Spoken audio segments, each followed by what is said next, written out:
AP రాజకీయాల్లో మిగతా అంశాల కంటే సామాజిక సమీకరణాలదే కీలక పాత్ర. ఫలానా కులం వాళ్ళ ఫలానా పార్టీ వైపు అనే మాటలు తరచూ వింటూ ఉంటాం. అదే కోవలో ఈసారి ఏపీలో ఓ రేంజ్లో వర్కౌట్ అయింది కమ్మ కాపు కాంబినేషన్.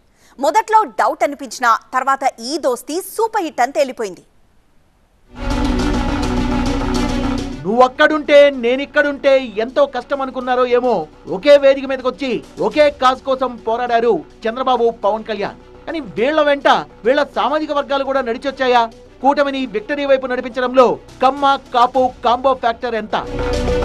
తెలగ, బలిజ, ఒంటరి లాంటి అనేక ఉపకులాలున్న కాపులు ఏపీలో 24% పైగా ఉన్నట్లు సెన్సస్ లెక్కలు చెప్తున్నాయి. వీరికి 5% కమ్మ సామాజిక వర్గం ఓట్లు కలిస్తే అది ఫలితం మీద పెను ప్రభావం చూపకుండా ఉంటుందా? అందుకే వైసీపీని అంతలా టెన్షన్ పెట్టేసింది కాపు కమ్మ కెమిస్ట్రీ. జనసేన, టీడీపీ కలిసి పోటీ చేసినంత మాత్రాన కమ్మ కాపు సామాజిక వర్గాలు కలిసి పనిచేసే పరిస్థితి ఉంటుందా అనే సందేహం అందరిలో ఉండేది.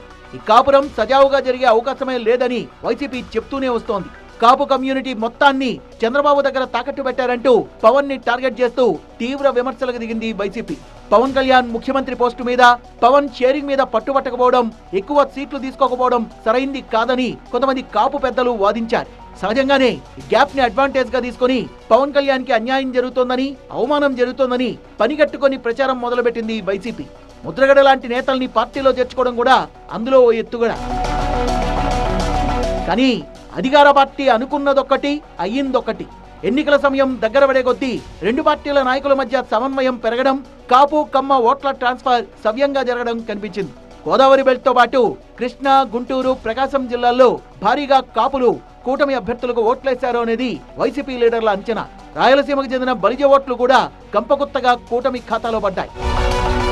ఈ స్థాయిలో కాపులు కూటమికి ఓట్లేస్తారని భావించనే లేదని, ఇది ఫలితంపై ప్రభావితం చూపొచ్చని పోలింగ్ రోజే నిర్ధారణకు వచ్చింది వైసీపీ. ఈ రెండు సామాజిక వర్గాలు కలిసి పరస్పర సహకారంతో ఇంత కసిగా పనిచేయడం గతంలో ఎప్పుడూ జరగలేదు. కమ్మ కాపు మధ్య క్యాస్ట్ డైనమిక్స్ ని వర్కౌట్ చేయడంలో కూటమి నేతలు సక్సెస్ కొట్టారు అనడానికి తాజా ఫలితాలే నిదర్శనం.